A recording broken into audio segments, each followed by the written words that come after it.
question 8 here. Bird leaves its nest at time t equals 0 for a short flight along a straight line.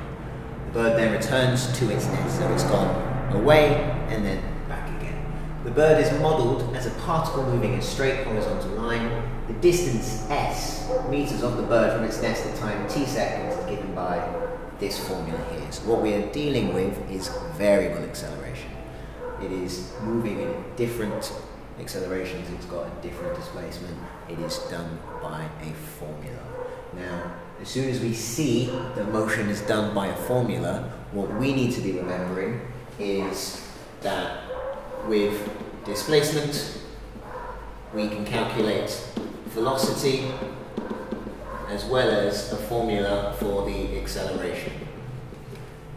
The way to do this is we're going to differentiate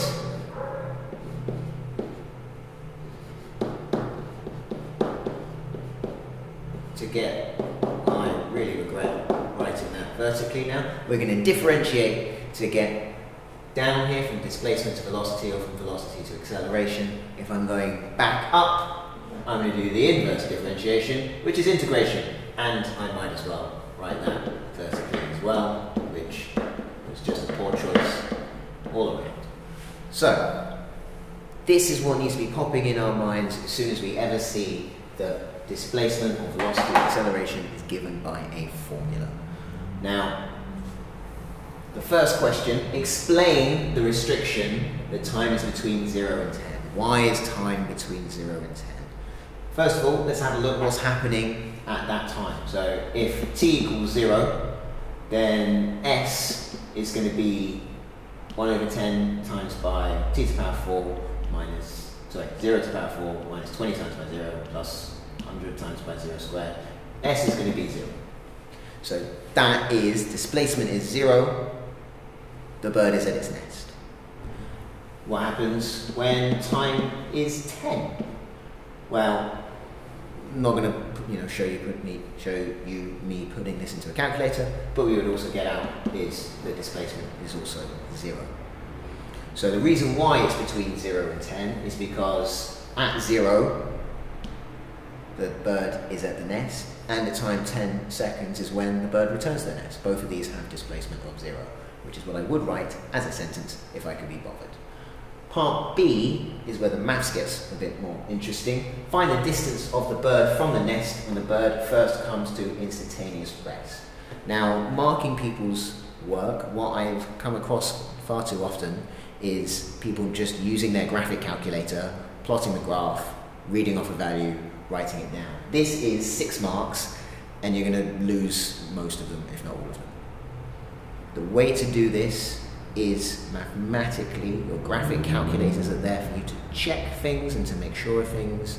They can't be doing all of the heavy lifting for you.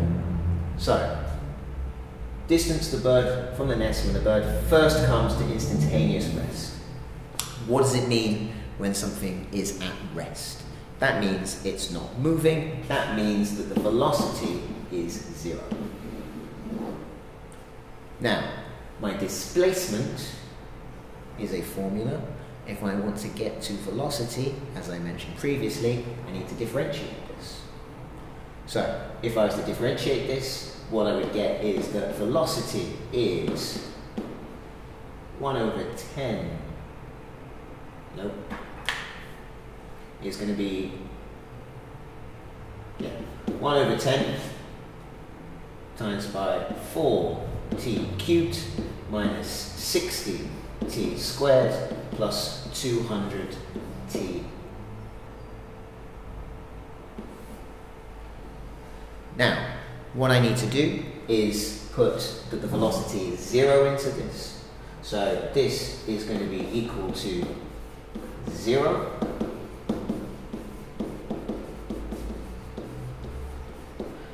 Now, I just need to find what values of t that's going to give me. I can divide by, times by 10, or divide by 1 over 10, just to get this.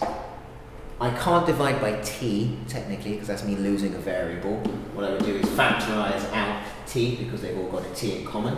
So that gives me 4t squared minus 60t plus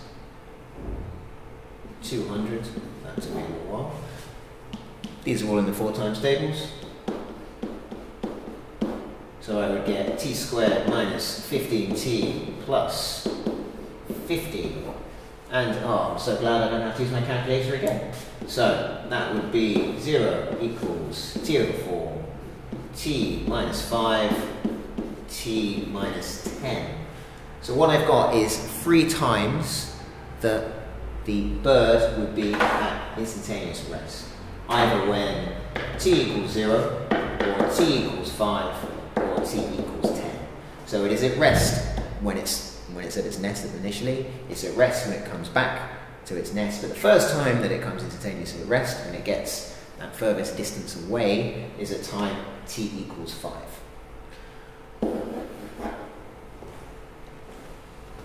So, find the distance when time equals 5. So what we need to do is substitute time equals 5 into this. That I really can't be bothered to do with my calculator. And luckily, I have left the answers really close. And then I move them away. What was the answer? Obviously, you would substitute this into your calculator. And not just look at the answers. But you would get that it is 1 over 10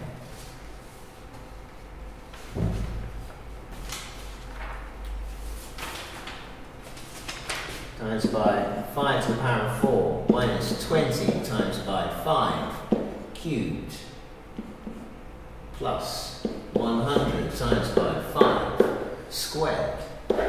And once you put that into your calculator, you would get that it is 62.5 meters away. So here I have got 2 questions that involve formulas for motion. This one I'm giving you the velocity, so a slightly different question. And this one I'm giving you the acceleration. Again, pause the video, have a go at the question, and I will show the answers in a second. So, the first one, you should get 533.3 recurring meters. And for the second one, do not forget this here. When you integrate, you will have a constant value to find. Here for the velocity, that initial velocity is -2, so that constant is going to be -2. And then when you get to the displacement, its displacement is 0 initially, so the constant is just 0 in that